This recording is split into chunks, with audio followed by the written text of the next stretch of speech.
In 2 months, this business went from 40k a month to 149k a month. It's a B2C TikTok shop offer with good marketing and leads coming in consistently and a setter already on the team. The revenue was sitting at 40k a month, but not moving. I'm going to walk you through exactly what was broken inside of the setter's conversations, the specific framework I implemented, and why that one change nearly quadrupled the revenue in 60 days without touching the content, the offer, or the marketing. And I want to be upfront about something before I get into it. If you've watched the B2B case study I've broke down previously on this channel, the lesson inside of this video is going to feel like the complete opposite to that one. In the B2B video, I changed the focus of the conversation to be 70% focused on the problem that the business owner was facing. In this video, I did the opposite. I shifted the conversation almost entirely away from the problem and now towards the goal. The reason those two approaches are so different is the most important thing that I'm going to show you today. So let's get into it. Real quick, before I get into the story, what I'm about to walk you through is a specific framework shift that nearly quadrupled a B2C business's revenue in just 60 days. And if, while you're watching this video, you start wondering what might be going wrong inside of your own setting conversations,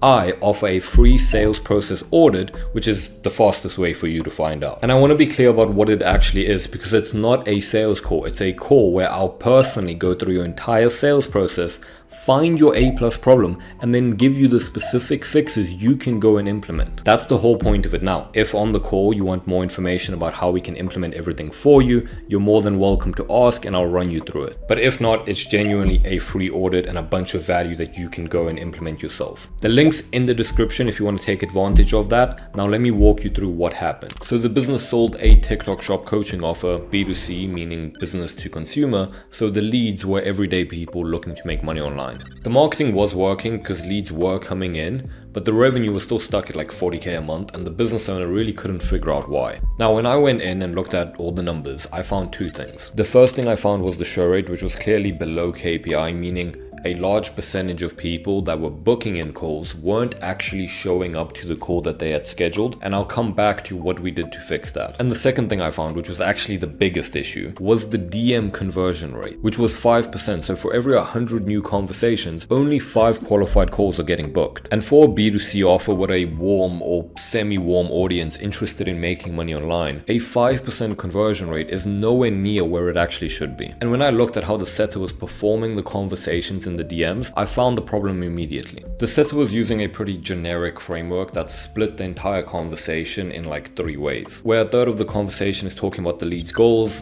the second third is talking about the lead's current situation, and then the final third is talking about their obstacle or problem. Now, that structure isn't inherently wrong because it does work in certain contexts. But for a B2C audience, specifically a BizOp audience, meaning people that now want to start making money online, it wasn't capitalizing on the real reason that consumers actually buy into things. And here's what I mean by this, because this is the fundamental difference between what drives a B2C lead to make a buying decision and what drives a B2B lead to make a buying decision. And I already broke down the B2B version in the case study on this channel about the consulting offer, because in that case the lead is a business owner, and the reason business owners make buying decisions and why they invest into things is to remove constraints so that they can access revenue that they currently don't have access to because of this problem or constraint within their business. And because that's how business owners make decisions, that means that 70% of the setter's conversation now needs to be focused on that constraint and what that problem actually is, and showing them how much more revenue they could get access to if they were to remove this constraint. And that's what actually creates urgency within a setting conversation when you're talking to a B2B lead. Now, a B2C BizOp lead is not a business owner. They are just an everyday person. And everyday people do not make buying decisions the same way that business owners do. Everyday people don't sit down and think, oh, I need to remove this constraint from my life. They think about what they want their life to look like, what's maybe missing from their life right now, and they also think about whether the people that they talk to actually understand them. Now, the last thing that they think about is actually the most important, which is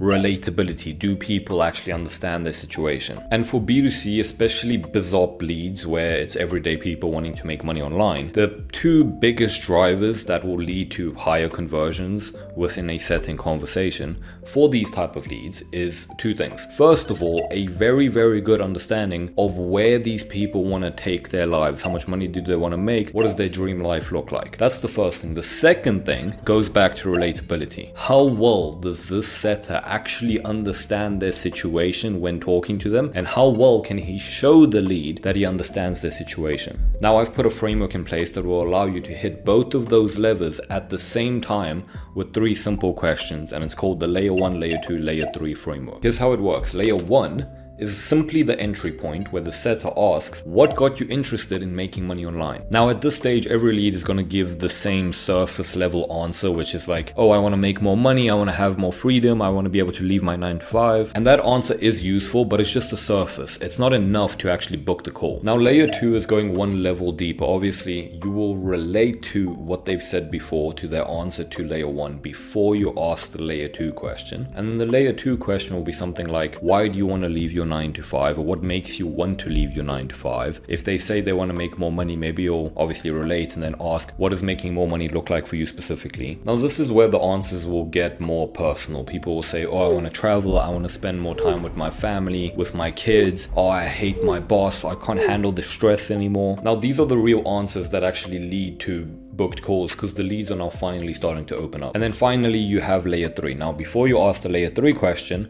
you again will relate to the answer they gave you when you asked the layer 2 question. And after layer 3, you will have covered their desired situation completely, and you finally have enough leverage to actually start booking the call. And with layer 3, the setter will take what the lead just said to the question of layer 2 and then ask, what about their current situation makes them feel like they can't do XYZ? So something like, what about where you are today makes you feel like you can't travel? Or what about your job makes you feel like you can't spend enough time with your kids? Now there's 2 very important distinctions to make. Remember how I said there's 2 levers. There's the relatability, and then there's the actual incentive and the questions that you will ask. We've just gone over the questions that you ask, layer 1, layer 2, layer 3.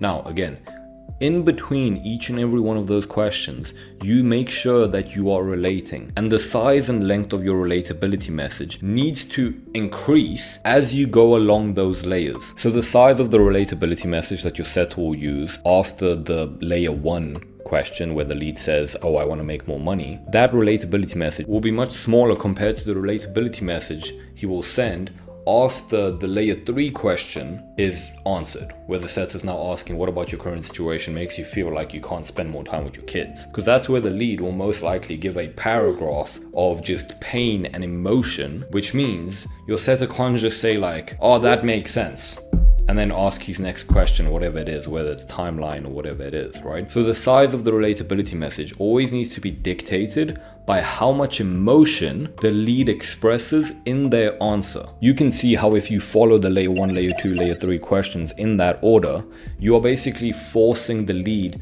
to open up more with each and every question and be more emotional with each and every question. Therefore, the size of the relatability message that your setter sends needs to increase after the answer to each of those questions. And if your setter executes both of those things correctly, both the relatability and the increase in size of the relatability, and then asking those 3 questions in order, he'll be able to create the majority of the trust and incentive he needs to actually book the call. Now with the TikTok Shop offer, when we implemented that framework, obviously the experience that the leads were having inside of the conversations completely changed, and by proxy, the conversion rate went from 5% to 34%. Now, I said earlier that there was 2 things that I found when I went into this offer. The DM conversion rate was the main one, which we just went over. Now, the show rate issue in most coaching businesses comes from the same root cause, where the lead goes cold in between the time that they booked the call and the time that the call is actually supposed to happen. Now, the process that the offer had in place allowed the leads to book in a moment of curiosity and excitement, but then the leads had time to second guess. And nothing happened in that window to reinforce why they booked the call and keep that relationship warm. So there were 2 things that we implemented to fix the process around their post-booking. The first thing was a triage call, and the second thing was a post-booking conversation. And the post-booking conversation is something that most people overlook completely, because after a call is booked, the setter doesn't just confirm the call and then disappear. The setter has a conversation with them that has nothing to do with what they've just talked about. This is where the setter needs to find a topic that has nothing to do with making money online. Maybe when the setter was asking the layer 1, layer 2, layer 3 questions,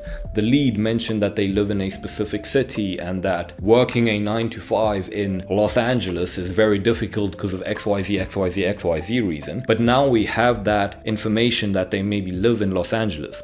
So now in the post-booking conversation, again, we want to have a conversation with the lead that has nothing to do with making money online. So maybe the setter will then ask them, hey, how is life in Los Angeles? Or like, did you move to Los Angeles or were you born there? Just anything to have a conversation with them that has nothing to do with the topic that you have just spoken about. And the perception that this creates is, oh, this business owner that the setter is acting as and talking as doesn't just want to talk to me so that I can book a call and I can pay him money. He actually cares about me. He's my friend. And that shift in perception is a big reason why we can increase show rates the way that we do. Now, the triage call is the second thing that we implemented, where immediately after a lead books a call, the setter dials them. And this isn't a long call. It's like 5 to 7 minutes. On the triage, the setter confirms the booking, builds a little bit more trust through relatability, and also probes into where the lead is now and where they want to go, and then finishes off by sending them a bunch of assets and explaining that they need to watch all of these assets before the call actually happens. So that call acts as the second touch point of like genuine connection that the lead has in between the time of booking a call and the call actually happening. And we also have a bunch of reminder sequences that go out, and the setter will also then confirm and get the lead's takeaways on the videos before they actually get on the call, and all of these other best practices. And if you combine all of these things together, especially the triage call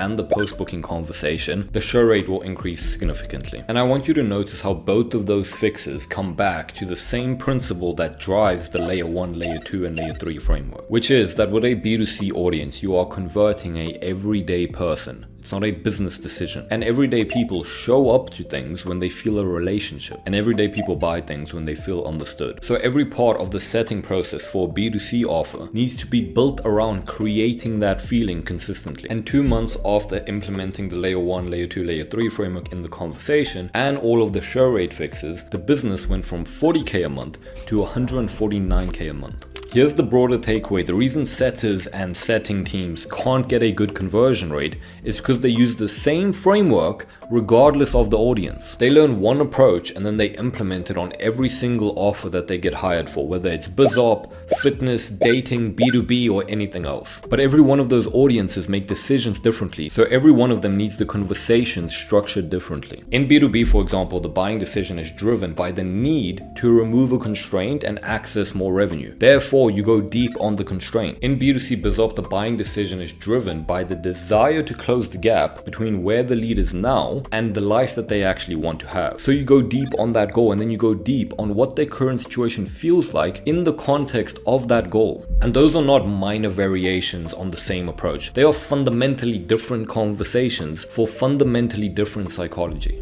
And the business that has a setting team running the right framework on the right leads is going to outconvert any competitor running a generic script on the same leads every single time. So that's the full breakdown of what happened inside of this business and why. If you're running a B2C offer, specifically a BizOp offer or offer where the lead is an individual trying to improve their financial situation, the layer 1, layer 2, layer 3 framework is what your setter has to be running. Layer 1 is the surface level goal, layer 2 is the deeper motivation, layer 3 is what about their current situation makes what they want feel out of reach.